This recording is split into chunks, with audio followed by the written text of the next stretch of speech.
The weather will eventually warm up, at least we're hoping. When that happens, our Department of Public Works will be out patching potholes with a new piece of machinery. DPW Street Superintendent Alex Smith joins us for episode 244 to talk more about the green machine and how it will improve pothole patching performance. Alex also gives an update on new street sign installation as well as Brush Week details on episode 244 of the Lovin' Lebanon podcast. Welcome to the Lovin' Lebanon podcast, highlighting all the great things happening in Lebanon, Indiana. Have an idea for an episode? Send an email to lovinlebanon@lebanon.in.gov. Hey everybody, welcome to episode 244 of the Lovin' Lebanon podcast. Joe LePage here, City of Lebanon Communications and Community Development Director. The weather, man, it has been just back and forth, flip-flopping, and one guy that knows that pretty well is our DPW Street Superintendent Alex Smith, the guest here on our podcast. Alex, happy weather, and we're recording on Monday here, kind of toying with us, a little flurry action, a little cold temperatures. Thanks for being here nonetheless. Yep, absolutely. And you guys were talking, we are recording on Monday, you guys were out Sunday when we had the kind of pop-up little surprise, kind of pain as we're getting around on Sunday morning. Mm-hmm. And you guys are by the phone ready to get out and tackle it. Yep. Yeah, I want to say thanks to my guys, both our street and stormwater crews. It's been a hard winter, and they've put in a lot of long hours, so definitely appreciate all the work that they've put in. And what's it like? You guys want to be able to switch over equipment for whatever season it is, and you have to either keep some trucks that have certain types of attachments and things on them, just because Mother Nature's throwing curveball after curveball. What's that like to maybe even get the call of, oh no, here we go again? Yeah, so this year we've been lucky. We ended up with, I guess you could say, an extra plow truck. So we were able to keep our chipper truck, or one of our chipper trucks, with the box in it. So that's helped us out a lot. When we were fighting snow and still trying to finish up leaves, we were using the plow trucks and removing our salters off the back and taking the plows off so we could hook into a trailer and comfortably pull those beasts around. And in real time, everybody, at our last communications meeting, talking with Alex and also Scott Calvert with our Department of Public Works. And yeah, as the weather's getting warmer, we're going to get back on the leaf track and do all that stuff because the snow came so quickly and has kind of hung around like a unwanted house guest. And, talking about that, and then fast forwarding, here we are again with snow and ice, and it looks like we may get some more snow later on in the week. And so appreciate you guys thinking on your feet with all the weather challenges that are taking place.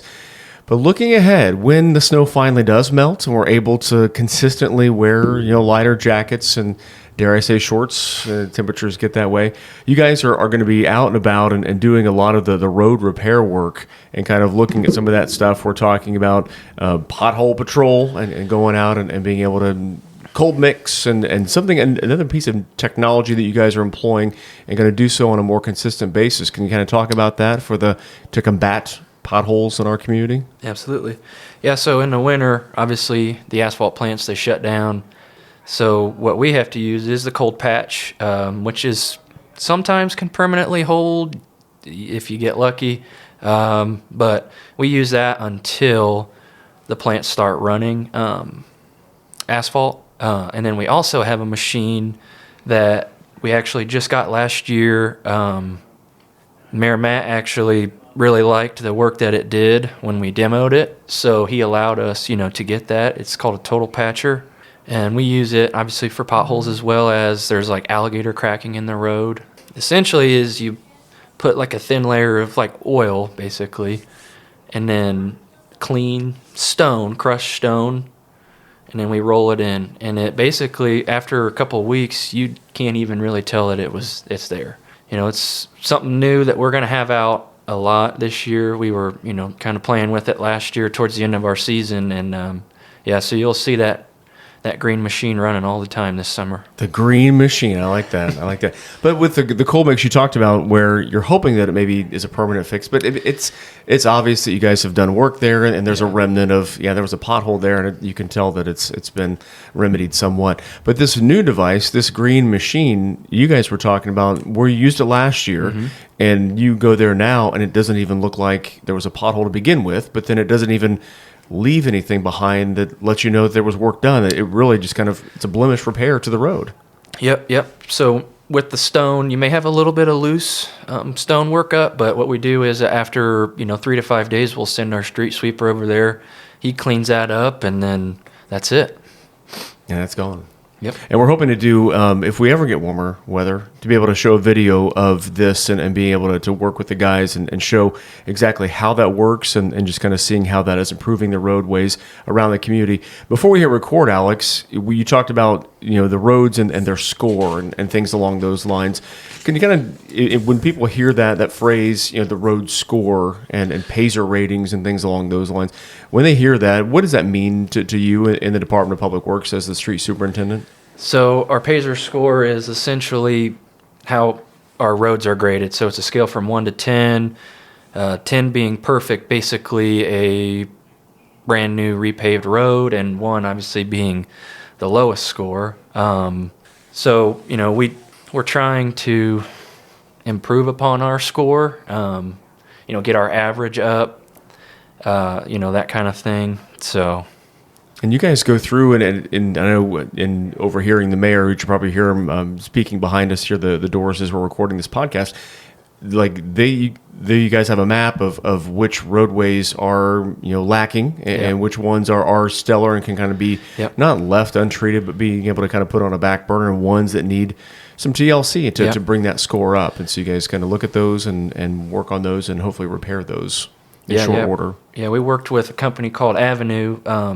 This for 2025, they helped us out. They scored all of our roads, and then we are working with a company called Street IQ that is building us a system online to be able to, track what we've done, when we did it, even track your costs, that kind of thing, and can even tell you kind of the best options to fix that road based on what your score is.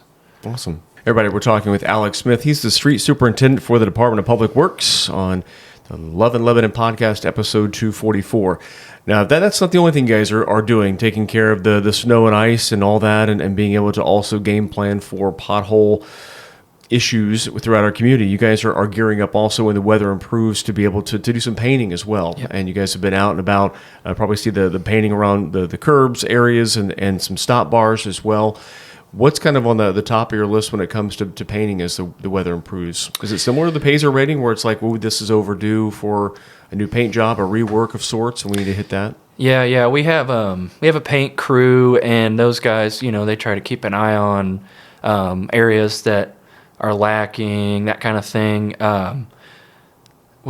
Usually every year we'll do the parade route, try to make it look nice for the parade, touch up the curbs, stop bars, the crosswalks on that, as well as we're going to make sure we keep track of the school zones, make sure those look good.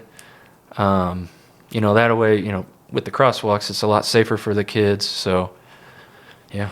Mm-hmm. And again, needing warmer weather to be able to do some of that stuff, but being able to do that as well. And also, I get questions every now and then, and different neighborhoods still have the blue and white signs, and you're asking about. Hey, well, I see these nice tiger signs, and know that was part of a senior project a couple years back, several years back now.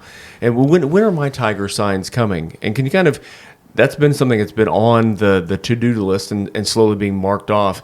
But what goes into getting the signs from the manufacturer and then being able to put them up to replace the ones, the blue and the white, the old school ones, into the more new school look? So either myself or our sign guys, they'll go out and drive an area and, see what needs replaced and then let me know. So I have them write down basically every intersection that is still blue and white.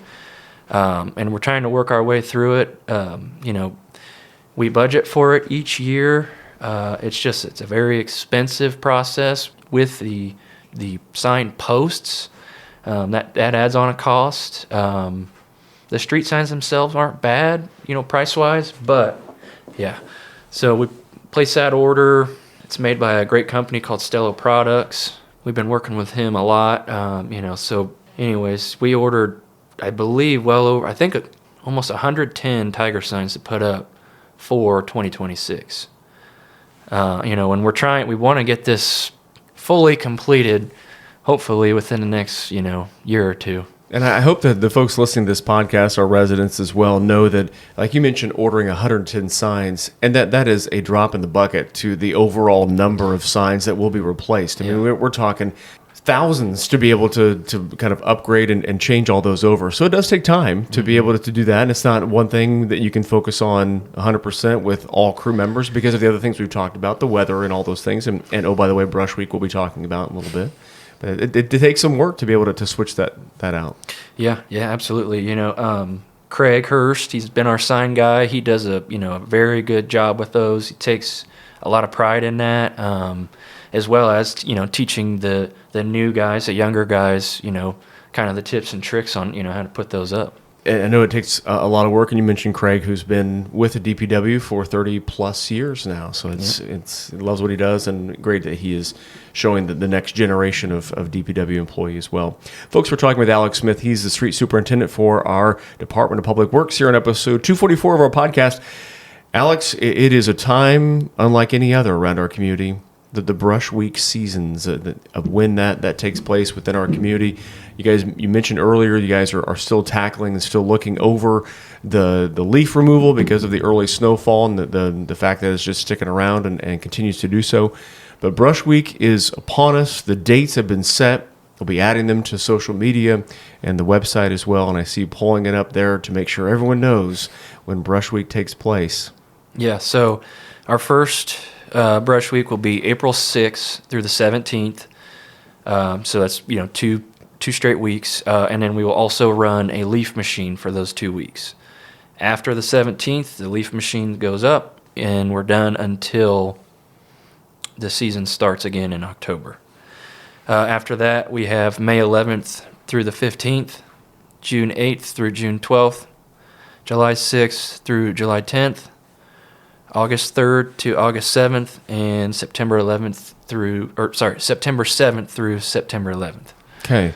And he's reading them out, everybody, but we'll put them on the body of the podcast, and we will inundate you with Facebook posts and Instagram reels and things that will better lay that out as well. And how important is that, though? We talked before we hit record, Alex, that inevitably somebody will put all their stuff out the day after the Brush Week ends, or the day after you guys are done picking up leaves and things like that, and say, hey, what about mine? You guys hold fast to that for a specific purpose, being able to work everybody in, right? Absolutely. Yeah, we have, obviously a lot of residents, in town, and obviously Lebanon is going to continue to grow, so we'll have to service, more and more people. So that being said, we kind of made new routes last year, divided it into, 4 days essentially, so we could use, hopefully, if we need it, Friday as a makeup day or a catch-up day. What I plan to have them do this year is when they go out and they do their Monday route, when they get that done, they'll be done until they go back out Tuesday, and they'll do their Tuesday route and so on until Thursday. And when we're done on Thursday, we're done.